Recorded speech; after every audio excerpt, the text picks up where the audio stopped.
ഇപ്പോൾ social media നോക്കിക്കഴിഞ്ഞാൽ എയറിലായിക്കൊണ്ടിരിക്കുന്നത് ജാസ്മിനാണ്. കുറച്ച് ദിവസം മുമ്പുണ്ടെങ്കിൽ ജാസ്മിൻ ഒരു വീഡിയോ ഇട്ടിട്ടുണ്ടായിരുന്നു. അതുകൊണ്ടെങ്കിൽ പ്രൊമോഷൻ വീഡിയോ ആയിരുന്നു. താനുണ്ടെങ്കിൽ പലയിടങ്ങളിലും സഞ്ചരിക്കാറുണ്ട്. ആ സമയത്തുണ്ടെങ്കിൽ തൻ്റെ സ്കിന്നിന് ഒരു കുഴപ്പവും വരത്തില്ല. ഈ ടാബ്ലറ്റ് കഴിക്കുന്നതുകൊണ്ടാണ് തനിക്ക് ഒരു കുഴപ്പം വരാത്തെന്നുള്ള രീതിയിലായിരുന്നു അത് പ്രൊമോഷൻ ചെയ്തിരുന്നത്. അതിന് മറുപടി ഇന്ന് കൊടുക്കുന്നുള്ള രീതിയിൽ ഒരു പെൺകുട്ടി ഉണ്ടെങ്കിൽ ഇതേ കണക്ക് വീഡിയോ ചെയ്തിട്ടുണ്ടായിരുന്ന ഇതേ കണക്ക് ആഫ്റ്റർ ആൻഡ് ബിഫോർ എന്നുള്ളൊരു ഫോട്ടോ കൊടുത്തിട്ടുണ്ടായിരുന്നു ജാസ്മിൻ. അതുണ്ടെങ്കിൽ കണ്ടിട്ടുണ്ടെങ്കിൽ പറയുന്നുണ്ടായിരുന്നു ഇതുണ്ടെങ്കിൽ എഡിറ്റ് ചെയ്ത് അതോടെ തന്നെ ഫിൽറ്റർ ആക്കിയിട്ടാണ് ചെയ്തിരിക്കുന്നതെന്ന് കണ്ടാൽ മനസ്സിലാവും. എന്നിട്ടും ആൾക്കാർ ചെന്നിട്ട് ലിങ്ക് എന്നൊക്കെ പറഞ്ഞ് വാങ്ങാറുണ്ട്. അതൊക്കെ ഉണ്ടെങ്കിൽ ഏറ്റവും കൂടുതൽ പ്രശ്നമാണ്. അതുപോലെ തന്നെ ഇങ്ങനത്തുള്ള കാര്യങ്ങളുണ്ടെങ്കിൽ ഡെർമറ്റോളജിസ്റ്റിനെ കണ്ടിട്ട് വേണം ഇതിനകത്തുള്ള കാര്യങ്ങളൊക്കെ കഴിക്കാനെന്നുള്ള രീതിയിൽ പറഞ്ഞിട്ടുണ്ടായിരുന്നു. അതിനുള്ള എക്സ്പ്ലെയിൻ എന്നുള്ള രീതിയിൽ ഇതേണൊക്കെ ഉണ്ടെങ്കിൽ ജാസ്മിൻ ഒരു വീഡിയോ ഇട്ടിരുന്നു.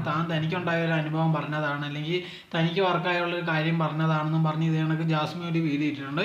ആ പെൺകുട്ടി പറഞ്ഞത് കറക്റ്റായുള്ള കാര്യം. നമ്മൾ നോക്കിക്കഴിഞ്ഞാൽ ഒരുപാട് പേരുണ്ട് ഇൻസ്റ്റാഗ്രാമിൽ വന്നിട്ട് ഈ പ്രോഡക്റ്റ് കൊള്ളാം, ആ പ്രോഡക്റ്റ് കൊള്ളാം എന്നുള്ള രീതിയിലൊക്കെ പറയുന്നുണ്ട്. അതൊക്കെ നമ്മൾ ദേഹത്ത് തേക്കുന്നതെങ്കിൽ ഓക്കെ, ചിലതൊക്കെ കണ്ട് വാങ്ങാവുന്നതിൽ കുഴപ്പമില്ല. പക്ഷെ നമ്മൾ ഗുളിക പോലത്തുള്ള വല്ലതും ഇതേണൊക്കെ ഉണ്ടെങ്കിൽ വാങ്ങിച്ച് കഴിക്കുന്നതൊക്കെ ആൾക്കാർ പറയുന്നത് കേട്ടിട്ട് വാങ്ങാൻ നിൽക്കുന്നതിനേക്കാൾ ഏറ്റവും നല്ലതുണ്ടെങ്കിൽ ഒരു ഡോക്ടറിനെ പോയി കണ്ടിട്ട് ഡോക്ടർ പറയുന്ന കണക്ക് ചെയ്യുന്നതാണ്. അതല്ലാതെ ഇവർ പറയുന്നത് കേട്ടിട്ട് വല്ലതും വാങ്ങിച്ച് കഴിക്കുക, അവസാനം നിങ്ങൾക്ക് പണിയായി കഴിഞ്ഞാൽ അവർക്കൊരു പ്രശ്നമില്ല. അവർ വേറൊരു പ്രോഡക്റ്റും കൊണ്ട് വന്ന് പൊയ്ക്കൊണ്ടേ ഇരിക്കുന്നതായിരിക്കും. അതുകൊണ്ട് ഇങ്ങനത്തുള്ള കാര്യങ്ങൾ കണ്ടിട്ട് അതിൽ ചെന്ന് വഞ്ചിക്കപ്പെടാതിരിക്കുന്നതിന് പകരം ആദ്യമേ നിങ്ങൾ ഡോക്ടറിനെ പോയി നിങ്ങളെ സ്കിൻ ഏതാണ് അത് മനസ്സിലാക്കി അതിന് വേണ്ട പ്രോഡക്റ്റുകൾ വാങ്ങിച്ച് ഉപയോഗിക്കാൻ വേണ്ടി ശ്രമിക്കുക. അതാണ് ബെറ്റർ ആയിട്ടുള്ളൊരു കാര്യം കൂടി.